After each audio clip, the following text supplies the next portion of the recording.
Hello, beautiful souls. Thank you for being here for another mindful and self nurturing journaling session. Today's journaling session focuses on a quote by Jackson Brown Jr., stating that remember that the happiest people are not those getting more, but those actually giving more.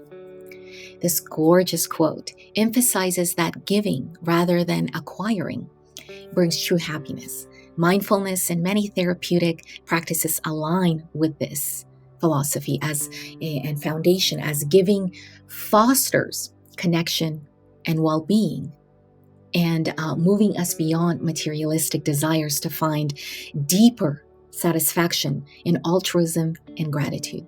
I'm your host, Sidika Schuyler, with Quantum Helist at quantumhelist.com.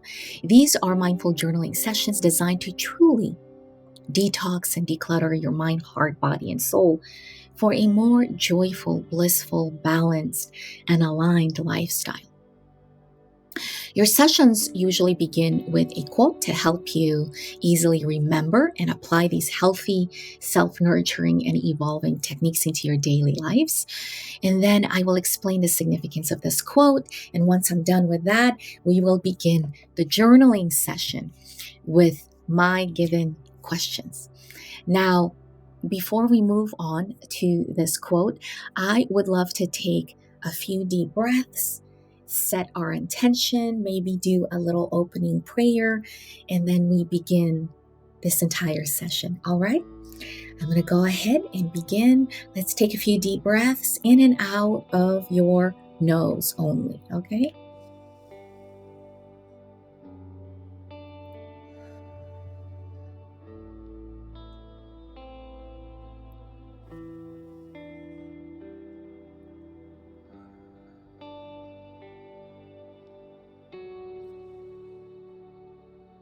All the way to the top of your head.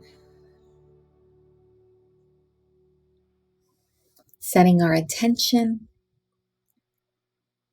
to the divine source, to the divine universe, to the divine Father, divine Mother, divine Father Sky, divine Mother Earth, divine beings of light, divine beings of guidance, divine beings of love and abundance and peace and protection.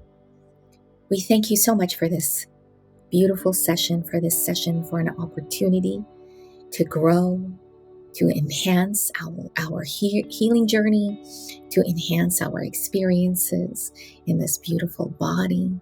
Thank you for another day of peace, an opportunity again to be grateful, to experience our breath, to experience our existence, another day to give back, to love, to start again with possibilities, with hope. We thank you so much for this session that gives us the opportunity to evolve, to enhance, and to accompany us to evolve on our journey with purpose, with love, with community, with compassion. We thank you in full faith. So be it, and so it is. Om. Amen. Amen. All right. Now I'm going to go ahead and continue explaining to you what the significance of this quote is and give you some examples. And then we're going to go ahead and bring you back here with my beautiful face to give you the questions. Remember that the questions are provided for you in the comment sections, okay? Thank you again so much. See you soon. Continue listening. All right. Now,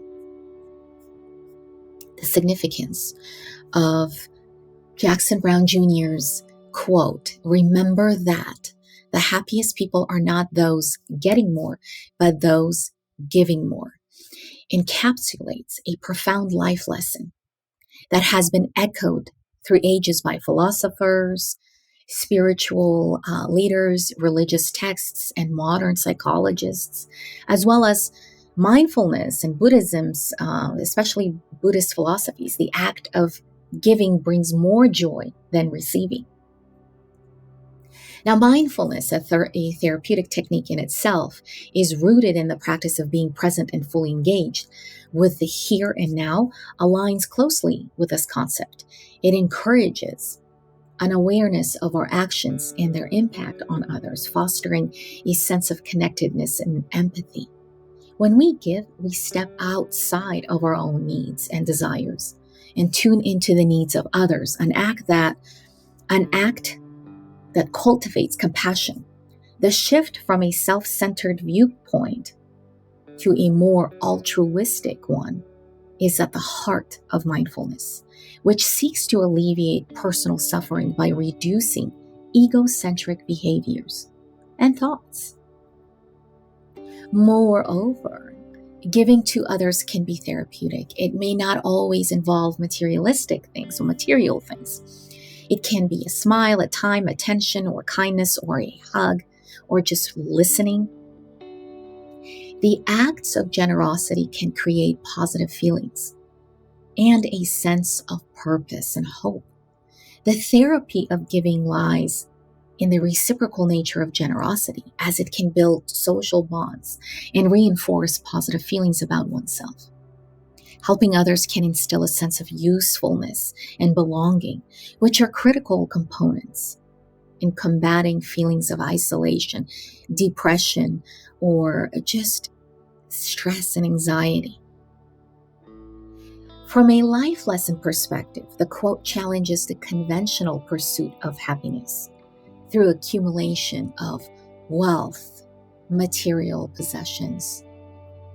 The pursuit of more can lead to unending cycle of desire, as satisfaction is often fleeting when it is tied to external achievements or possessions. In contrast, giving cultivates an inner well-being that is less dependent on external circumstances. The happiness derived from giving is not diminished by the quantity of what is left behind, but is instead enhanced by the quality of one's generosity.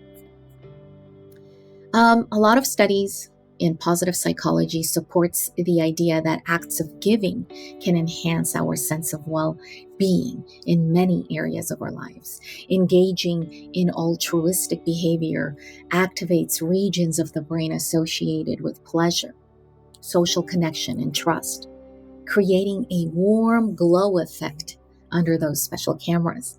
This neurochemical response can lead to what some researchers call a helper's high, paralleling the sensations associated with physical exercise or excitement, but with the added benefit of improving social relationships, emotional and mental health greatly. Now, also, giving can help foster a sense of gratitude, another concept tightly interwoven with happiness. When we give, we often become more aware of what we have and the value of immaterial things such as love and friendship. The awareness can shift our focus from what we lack to what we can offer, reinforcing a cycle of positivity that enhances our life satisfaction. In essence, the message of Mr. Jackson Brown Jr.'s quote is that the act of giving is a key ingredient to a fulfilling life. It suggests that focusing on what we can contribute rather than what we can gain, we can experience a deeper and more enduring form of happiness. It offers a blueprint for a life well lived, where generosity becomes the measure of wealth and the capacity to give becomes the barometer of success. I do want to talk about giving in a sense of realizing who you are. It also helps a lot with that and also with mental health issues. However, I want to more specifically talk about giving in your relationships. What I mean by that this is actually, I'm going to rewind again. I would like to speak about giving, and for those who are single and are seeking to find the perfect mate.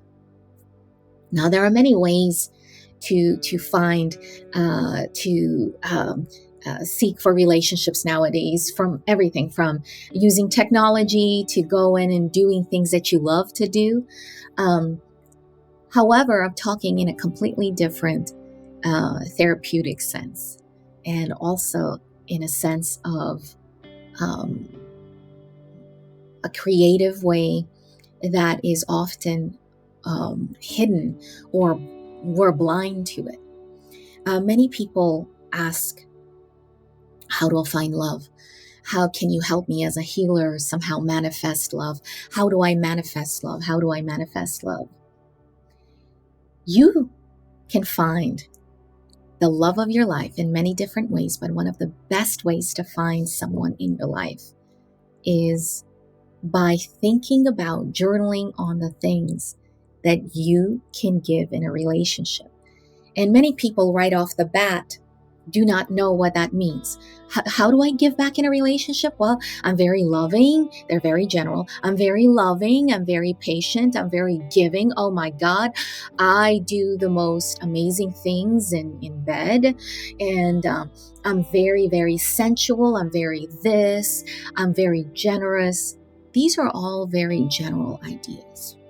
However, if you wish to enhance your relationship, or with yourself and the other person, or what people call manifestation. Everything is a manifestation, by the way. Every moment of your life where you attract a certain energy, an event, everything in your life is a word, an action, a form of manifestation. So going back to that, I often use this, and by the way, I used to use this for my clients, so I'm going to go ahead and share it here with you. Being very specific about what your desires are, and especially that the world around us, the universe, is designed to be an exchange of energy. If you would like to find the perfect aligned person with where you are even right now, without making any enhancements, is to every day, the moment you wake up, all the things you see and you feel that are very dear to you, your cup of tea, your cup of coffee, the way you love your lotion, your face lotion, your body lotion, your scrub, everything in your life, the way you make your favorite meal, and the places you go, the beautiful landscapes you see, the fresh air you breathe, the beautiful flowers you see. All you have to say is, if you are single, is, "Oh, I cannot wait until I share this with my beloved aligned partner," or "I just can't wait to share this with you. Whoever, wherever you may be, I can't wait to share this with you." I am so excited. Oh, the smell of this beautiful tea, of my chai tea today. The smell of these flowers. Oh, I can't wait until I share the sounds of these birds, of these cardinals outside my window. I cannot wait until I share. I share. I share. I can't wait until I gift you this beautiful smell, the scent of my skin. I can't wait. I'm looking forward to it. I'm looking forward to it. I would love for you to listen to this beautiful poem I have written. I can't wait until you hear this beautiful music that I play. Oh gosh, it's so healing. Or this talk on podcast. I can't wait to share all of that with you. You see, all day, every day, when you remember You just say, I'm so grateful. I get to share all of these beautiful, positive emotions, thoughts, gifts I have to share with you. Then you're going to realize, holy cow, you know what? Especially if you have like low self-esteem, or you're like, oh, I have nothing to offer, therefore I will offer him, bedtime events. Not that there's anything wrong with that. This way, you find who you truly are and all the things that are important to you, and you attract the perfect aligned person, energies that are aligned with your energies. So you find the other person who is aligned and would appreciate all the things that you have to offer. That way, you don't have to become someone else in a relationship. That way, I should make this into another session. I just realized that because it's pretty darn important. Maybe I should do that right after this one, since I'm like all hot on this subject. Anyhow, just do it, okay? Okay, just giving takes in so many forms that is truly free. And relationships are meant to be very simple. And so I just wanted to throw that in there. It's something I usually do. So anyhow, now that's my way of giving you a gift of little secrets at the end of this significance, almost at the end of this session. All right, moving on. Now let's get back to the questions, journaling questions. All right. Journaling questions can serve as a powerful tool for introspection and emotional growth. Based on the content that we have discussed so far, and based on the quote of giving is so much more rewarding than getting more, we're going to go ahead and help you delve deeper into these themes of giving. Your question number 1, remember we have these questions in our comment section or in my explanation section. I don't even know what that section is called. Anyhow, now question number 1, what does happiness mean to you? Often our understanding of happiness is shaped by the external influences like society, peers, and media. Take some time to define what happiness genuinely means to you, not what you think it should mean. All right, remember that. What are you currently pursuing? List the goals or things you are currently striving for, whether it's a new job, a higher salary, or a social recognition. Do these align with your definition of happiness? Acts of giving. Reflect on the last time you gave something, your time, your resources, your emotional support to someone else. How did it make you feel? Did you notice any changes in your mood or stress level or overall sense of well-being? When did receiving fall short for you?